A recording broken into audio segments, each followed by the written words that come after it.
Gladys Berejiklian is an Australian politician serving as the 45th and current Premier of New South Wales and the leader of the New South Wales Liberal Party, offices which she assumed on 23 January 2017 following the resignation of Mike Baird. She has been a member of the New South Wales Legislative Assembly since 2003, representing the seat of Willoughby. Before becoming Premier, Berejiklian was the Treasurer of New South Wales and Minister for Industrial Relations in the second Baird government and Minister for Transport in the O'Farrell and first Baird governments. She was also the Deputy Leader of the New South Wales Liberal Party between 2014 and 2017. On 23 March 2019, she was re-elected as Premier of New South Wales when the Liberal National Coalition won the 2019 state election. Berejiklian was born in Sydney, the eldest of three daughters born to Armenian immigrant parents, Krikar and Arsha.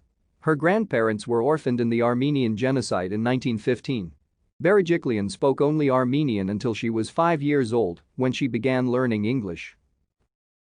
Thank you for watching. Like and subscribe if you would like to view more of our videos.